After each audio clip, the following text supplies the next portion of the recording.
Hi everyone. Hi.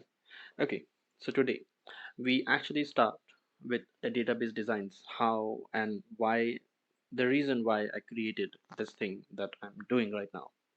Now, this is something that would be required or important for the people who are giving their examinations, who have any interest in databases, who are giving their first round of interviews as freshers, maybe, or even the people who are a bit veteran and are asked to design a database in one of their interview questions, or for any person who wants to do their own job but who wants to make their own database, have their own stuff, something like that, and they don't know where to start.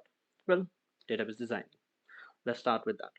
Now, recently I had kind of a idea about a ERP for a preschool, right? That's why we are going to do this. So it will help me as well and help you as well understanding the how we are going to do it, right? The first step of of designing any database would be requirement gathering.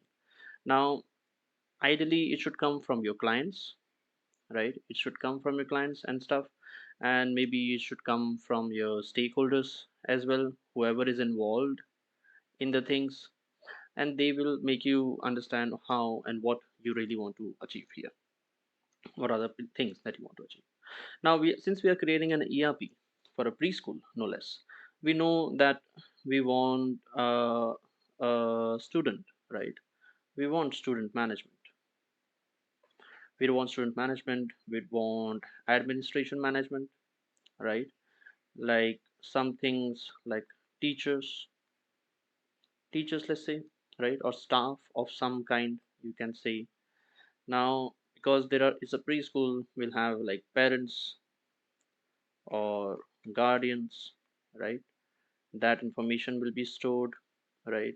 Then we'll have class and not or and section information and data to be stored.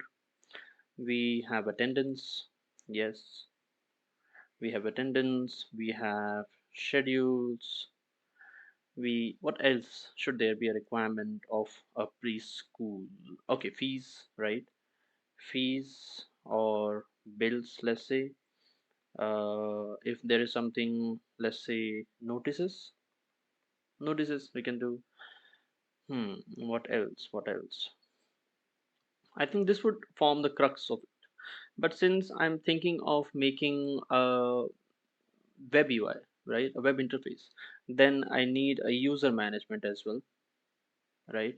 And user there'll be roles and there'll be permissions for the user to do anything, right? Now this will be different than the whole school part. Okay, this will be just for the website to be accessed and handled. Okay, then what else do I think? Hmm. If you have any questions or doubts or queries, or any entities you think that I have missed over here, please comment below. So I may be able to understand it. We can discuss how that entity fits into our diagram, how it fits into everything else that we are doing over here.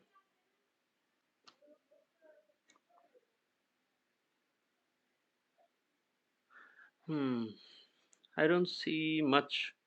For better sake, I'm going to remove this part actually, the section, because it will be kind of very difficult for the student management from the class to the section to be done. So I'll be removing section. Let's not do section. Let's say there's only one class per year, and that's it. Because the preschool is not a big preschool. We are just doing like 40, 50 students per class, something like that. Let's go with that assumption. So that comes to assumptions, right? Let's say there'll be each student, right? Assumption one, let's say each student should belong to one class only one class. Okay. Bills or fees to be handled monthly, let's say. Attendance has to be right, like everyday thing, right? Everyday thing. Then anything else. Okay, each student will have one or more parents or guardians. Okay. We can add into here subjects as well if we want.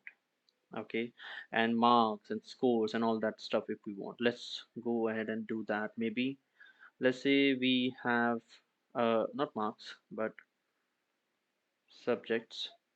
Oh, we have teachers as well, right? So let's say one of the assumptions would be one teacher to many classes, right? Because one teacher can teach same subject in many classes or different subjects. But for our thing, let's say one teacher only teaches one subject. Let's just say that. I'm just thinking if subject would make it complicated. But then ideally in any school there will be a subject. So let's say subjects are there. Okay, we will add subjects, management, what else, administration, staff, and I suppose that's it. That's it for the for the understanding the assumptions and requirements. Now understand that before we dive into anything, right? Know that we are only doing an ER diagram. Okay, this is database design on conceptual level. Conceptual level.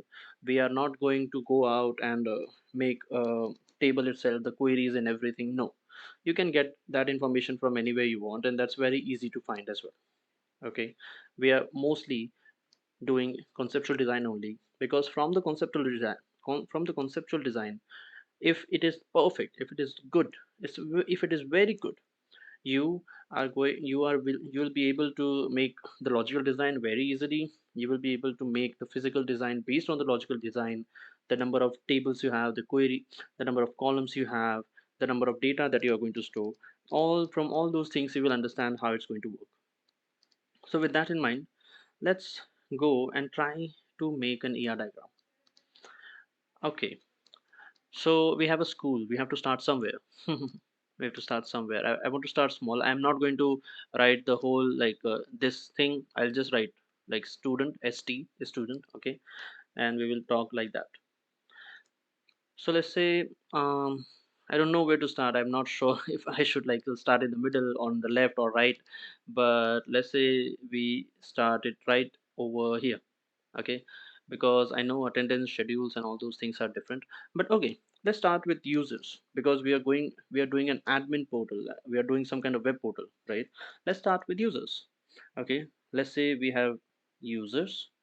Okay, each user will have one to many, could have one to many roles, and each role could have many permissions. Now this model that you see over here, this is a very normal way to do authorization, I think, right? This is a very normal way to do authorization, to understand that that user belongs to this role, to this permission, and they have access to some other page, some other function of the website. And you can do this with claims and policies in .NET.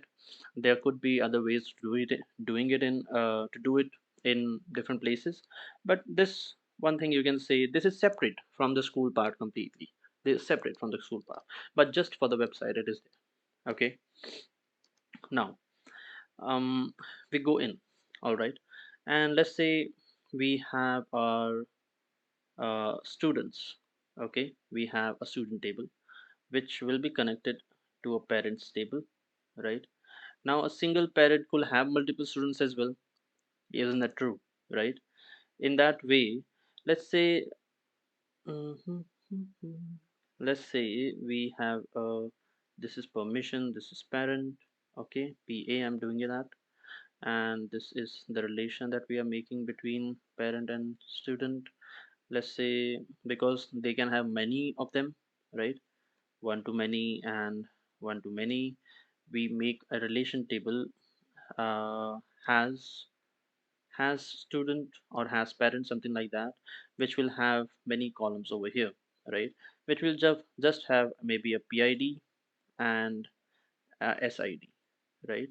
Now I will not be making the these things, what do you say, the attributes which are not needed, like student name, student address, all that things is not needed. Those will be You can add according to your own will, according to your decisions, whatever information you want to store, you can have, right? Now you can see this part is done completely because parents do not have any other information needed. The one relation that these two can have is the parent can be related to a user, right? A parent can be related to a user because they will have their logins, right? And in that case, this will be a one-to-one relation. Each parent will have one login to the website, to the portal, according to their roles and permissions and everything. Students might also have one, but since we are doing a preschool, right? Understand that preschool, we don't need students to have any login. They are small kids. They don't care about their grades. They are just painting and having fun in the class, right? Now, when I talk about class, a student belongs to class, doesn't he? Now, I'm just thinking if I should go this way or this way for that. Okay, let's go to this way just to see what happens, right? Let me make smaller lines because I don't know how big is this going to be. So this is class. They are obviously going to have a many to many relation, right?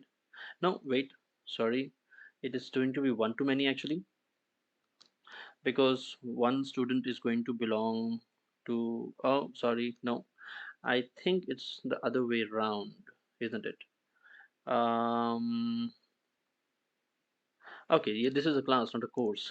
I was thinking from a course perspective, sorry. One class will be having one to many students, right? Then in that case, we don't need this thing on top. Let me reduce that circle size and yeah, gone. Okay, this is one to many. Now that just means that here we will have another key called CID, which will be the class ID as a foreign key over here, which will be a CID over here as well. That will be the primary key in the class. Okay, so we know that these students are over here and everything. Now what else do we need? We have done the student management, we've done the parents and guardians info saving is done. Each student is belonging to one class, that's done. Each student has one to many guardians, that's done. What else? Class and data will be stored in that table entity we have created, that's done. Let's talk about attendance. Now I'm thinking for attendance, I don't need to know the class of the student. I can just have an information something like this. Let's say, and belong, so this relation can be called belongs to, student belongs to that class, something like that. Okay, has, let's say this thing, attendance. So here let me just write att as attendance. Now attendance will not have an id of its own, obviously it will have composite key which will be sid and the date, because the attendance will be as per the date, and there will be a field like true or false if they were present there or not. So there could be a field called present. That's it, right? Oh, sorry about that. I wanted to go to the other tab. That's all. Okay, so attendance is simple. That is done. Notices, again, very simple. It is very different from this. Notices can just be an arbitrary table, right? So wait, there's no need of making such a big thing. So where we have the notice ID, right, and data and stuff like that. That's all. There's nothing to be there, right? There's notices going, announcements or notices could be called announcements as well, right? Or notices going. So that table is very easy to do. Schedules, fees and bills and schedules are different. Administration. Let's talk about administration. And administration will be working with the class. So I'll make it over on this side over here. Okay. Um, Now each teacher is going to work with many different classes, right? Each teacher is going to work with many different classes, and one class could have many teachers actually, but still I'm thinking it's a preschool, so there's no need to have many different classes like that. If each class is taught by a single teacher, that's fine, but still, because there could be different ways of connecting with students. We can have a just a many-to-many relation here. One class could have many teachers, and one teacher could work with many classes. Then we have a table that is simply saying that teacher teaches, right? That's the relation as well, teaches. So here we'll have CID, which will be the foreign key. We'll have TID, which will be a foreign key. That is the teacher ID. Okay, this is we're done. Now here, each teacher could also have a login on the user. Okay, could also have a login on the user. See how I said like I don't know where to start? This is the problem with that, because you don't know where what kind of information you will have to put in, and you are like yeah, like that, exactly like that noise. You're like, okay, this relation is there, this relation is there, now it's looking very bad. But if I knew this, if I had thought of this relation over here, then I would have known okay, we have to put user maybe somewhere over here on the right side over here, or somewhere on top and something like that. But when you're actually making a diagram using some online tool or some different place, some different tool there is, then it will be easier for you. But anyway, coming back, so teacher management is simple. That is done. Now, if you want to do a staff management, let's say, will not have an this thing. Let's say there's an admin who is handling all the staffing details, right? The student admissions, the or the rather than an admin, let's say it's a principal, right? Who is handling all the student admissions, who is handling all the procurement things, right? Cleaning duties, staff, and all that stuff. Now let's talk about fees. Maybe let's see what else we have. We have schedules and fee bills and fees. If we want to have a different kind of staff, we can have that kind of management. Attendance every day is done. Teacher to many class and subject. Okay, let's say one teacher teaches only one subject, right? A class could have many subjects, that's for sure, right? But and it is true that each class, let's say if you are on the first year, you could have only three subjects. If you are on the second year, you could have only four subjects, right? That could change, but still I wouldn't go there because it would get too complicated for you to understand right now. And this diagram here itself is very complicated right now. Okay, so let's go and make a teacher and subject course, subject place, right? One teacher can only teach one subject, let's say. Then I can just go here and I can do a sub and SBID over here, and that's all. It's one maximum, one maximum. That's it. Okay. So again, here you can say teachers. All right. That's the relation that we have. Then the next thing, we have attendance, we have subjects. Oh, sorry, we have subject part is done, many classes is done, this thing is done. Only the from the assumptions only bills remaining, and requirements only schedules and bills are remaining right now. Now schedules again are related to, they'll be related to class, I suppose, and the teachers. So let me go now. hmm, hmm, hmm. I'm just thinking if the schedules can be fit in that table, in this table, with date and something like that, which period they are teaching, with lecture they are teaching, what time are they, is their thing will be, because schedule is not going to be changing, right? It's a static thing. But I suppose the teacher and the courses will be changing, and this table will be changing. Okay, let's do a different different table itself for schedules, right? Schedule.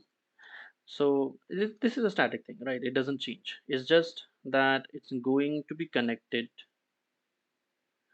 with the class and the teachers. That's all, right?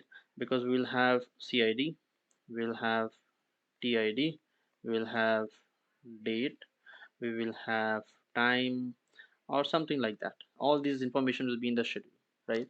This might be the key over here. Then talking about bills, let's not say bills but fees, right? uh let's say fees. So the payment ID, the payment information, right? We all need would be here. Then who is paying, right? They are paying the parent ID, who is paying, for which student they are paying. That would be important, because if a parent has multiple students, multiple children over here, then they would have to pay different, right? Parent pays the fees, and here you will have the fee information. Hmm. I'm just thinking if there is anything else. We have done the schedules and fees. Also, I don't see anything else that is going to be here. Hmm. We can have data for inventory, that is for sure. So in that way, let's make some space over here. Maybe I'll just put this maybe a little bit uh, like just up over there, right? So let's say we have this, right?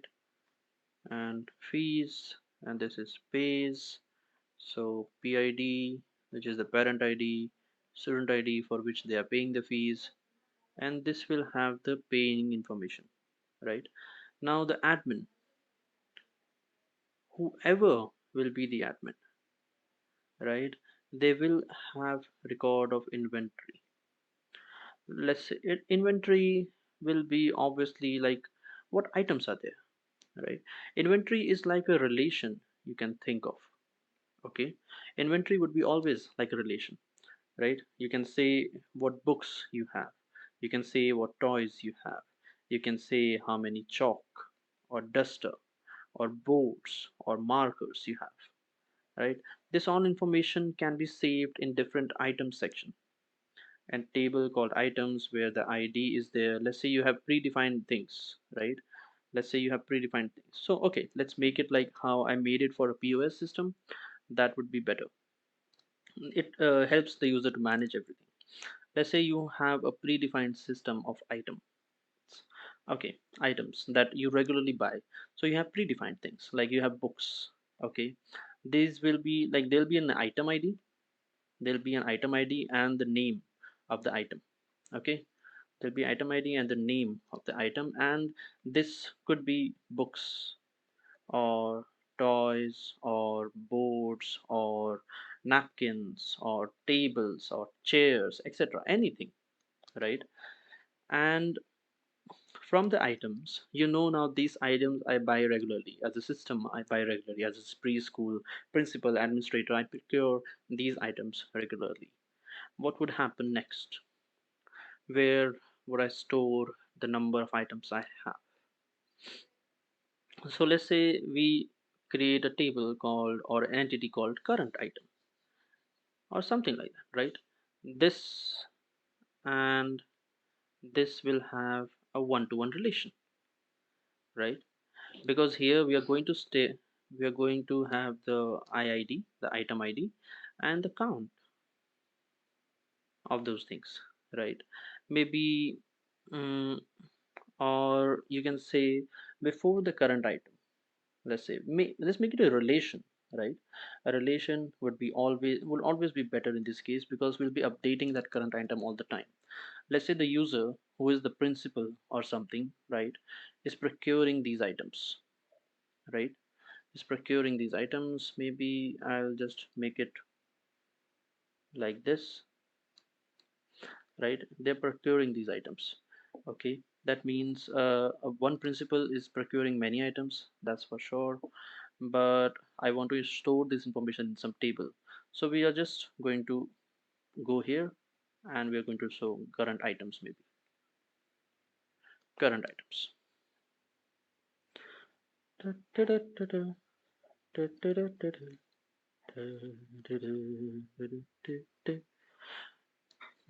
But I want to store a buying history, right? Current items should not be affecting that. I'm getting a bit confused, guys. Okay, but we know that principal is the only one buying, so we can exclude the relation from here to here completely, right? We can just maintain a different called inventory, okay, where we will have the item ID, the inventory ID, that is the entry of the inventory, right? The date, the price, etc., etc., stuff like that. And this inventory will be the inventory history that we have, what we have bought and what we are doing with those things. Now, the only thing that I have a problem with is that when this inventory is updated, right, this will have a one to many relation over here, one to many relation over here. Whenever this inventory is updated, I know there's another view table or something, maybe a view or another entity that has to be the current items exactly. They have to be updated, where we'll be having the item ID, where we will have the current count of that item that we have, and that's it maybe, right? And they will have the items could have their own serial numbers or something if you want, if you're using high quality items, let's say tables or chairs which are limited but are important, like how you sometimes have a table like TID and all that stuff, T1 T2 table number 1 belongs to section number 3, class number 3, something like that. But that's very much in deep, that's the inventory management project itself. But I think if you ignore this thing right now, oh, sorry, if you ignore just this thing, I think it could be all right. If you just ignore this part, everything would be, everything else you see, oh it's it looks like a shoe. Ah, that's nice. Yay. Okay, if you ignore that shoe part, right, everything else over here that you see will be, I think, a basic schema design, a database design for a preschool. Don't forget the notices, okay? So you understand how the relations work, you understand how the students, parents, students, classes, teachers, subjects, schedules, attendance, fees, everything is mixed in together. How it all belongs to the user, how parents have a login, how teachers have a login, right? How teachers here have a login, how parents here have a login, and how one principal who could be the admin, right, is working behind behind the whole thing and doing everything for this school. So I hope you understand how it all works. Thank you, and this was the video for today. Next, if you have any ideas or anything that you want me to check out, anything you want me to understand, anything you think I have missed, any entities that could be there, relations that could be there, anything you understand that I do not know, please let me know. If you want any other system that you want to design together, that you want me to design, let's say, please let me know so I can take up, understand the requirements, understand the assumptions, and we can do it live if you want. If enough people tell me, let's say 500 people tell me that let us design a system live where I will just work with you with the comments section and all, then we can do a live session as well. And that, I think that's it. That was the video. This, I hope you gained some knowledge from this, some understanding from this. Let me know if you want me to address something. Let me know if you want me to improve something, and I'll be seeing you next time. Goodbye.